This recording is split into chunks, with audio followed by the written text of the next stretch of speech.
fidina raha-pomba fanajana zay tanterahiny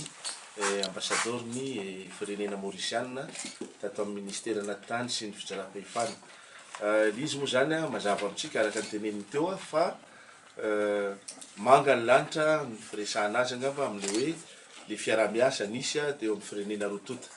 Fa anisan'ny zavatra songadina tamin'ny zavatra andresahana teo zany dia anisan'ny firenena zay manampy atsika ary nanampy atsika foana tamin'ny fanatosana ny fifidianana zay voarakitra tao amin'ny tondrozotra zany na feuille de route zany ny firenena Mauritiana amin'ny alalan'ny hoe PASEM. Ka nijery nanao jery todika mikasika ny zavatra efa natao ny toto-saina sy ny zavatra ho avy ary ny mahafinaritra dia samy nahatsapa ny rotonta fa tena azo lazaina hoe nafinaritra ny fiarahana indrindrandrindra tsara ny vokatra hitantsika fa efa saika mipetraka daholo zany ny rafitra rehetra eto amin'ny tany sy ny fanjakana noho ny fanampiana fanomezan-tanana tamin'ireo mpiara-nombonantoka ao anatin'izany firenena Mauritiana ny alalan'le PASEM andresahako teo nisy ny fifidianana filoham-pirenena, ny fifidianana solombavam-bahoaka ary hisy ihany koa ny fifidianana eo anivon'ny commune zay ohatreontsika tsy ela arakaraky ny fanomanana zay efa namboarina eo anivony voamera manokana ny fifidianana zany.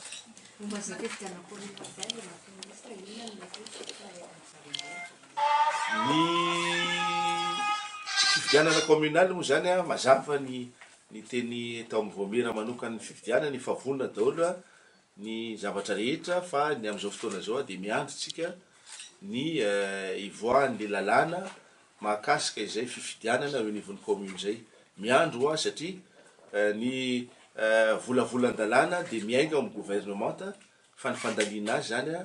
dia eo anivony antenimieram-pirenena. Ka io moa zany araky ny hitanareo ngamba mety tsy ho ela ny anolorana an'izany eo anivony antenimieram-pirenena fa tsy maintsy misy ny fandaminana fa ny zavatra fantatray dia efa mirosotsika amin'ny fanomanana zany fifidianana zany ary tsy maintsy isy io fifidianana eo anivony commune io zany. Tojo amin'izay fehitra zay zany mbola tsy nidepase le délai zay zao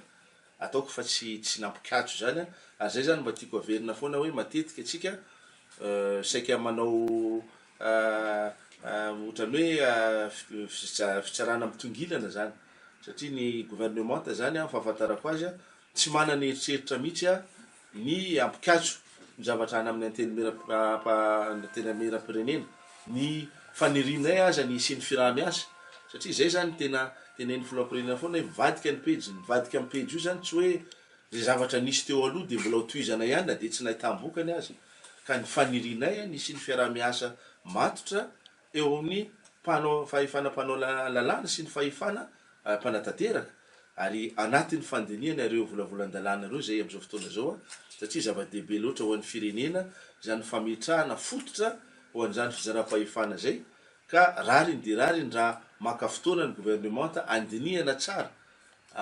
tena hoe ijerena tsara hoe manahoana ty volavolan-dalàna ty ary tsy afehinanareo koa fa efa atrambana voalohany raha tadidinareo nanao fitokanana ny bureau ny fond de développement local tsika dia efa nanambara zay tamin'izay fotoana zay fa ny gouvernemanta koa zany dia tsy maintsy hametraka hanolotra eo anivona antenimieram-pirenena ny volavolan-dalàna mikasika an'izay hoe sata mifehy ny vondrom-bahoaka sy ara-pahefana na code de collectivité. Ka io zany taoko fa tsy faninanana nanao ny antenimieram-pirenena nanao ny gouvernemanta tanjona iray ihany ny ampandrosoana ny firenena ny isiny hoe fametrahana fahefana eny fotony taoko fa zava-dehibe zay zavatra zay ka tsy mikatso akory ny fandinihana ny volavolan-dalàna avy tany amin'ny antenimieram-pirenena fa noho ny mahazava-dehibe azy dia naka fotoana ny gouvernemanta eo amin'ny fandinihana azy ary mino marimarina nareo fa tsy maintsy ho tratra izay fepitoana izay tsy maintsy amerenana izay volavolan-dalàna zay eo anivony antenimierampirenena. Re ombieny fa hoe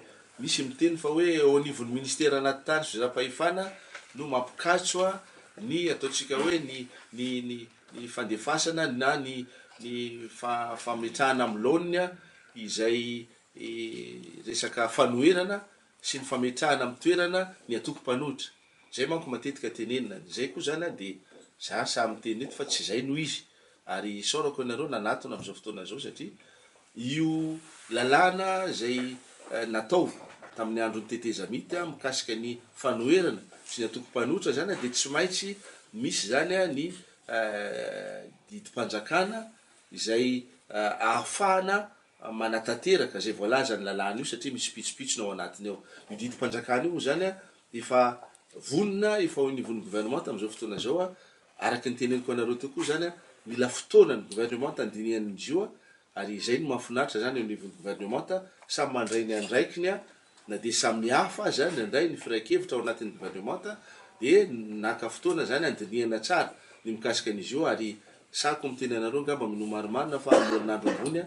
dia fa hoeninareo ngamba ary ivoaka io didim-panjakana mahakasika ny fanoherana sy ny atoko-panohitra io zany. Ny zavatra tiako tenenina ankoatran'izay dia zao matetika zany ny zava-misy dia saika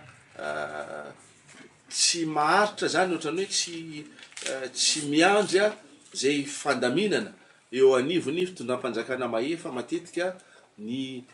mpanao politika atsika ary matetika aza saika manome tsiny hoe taraiky ianareo tsy hoe taraiky akory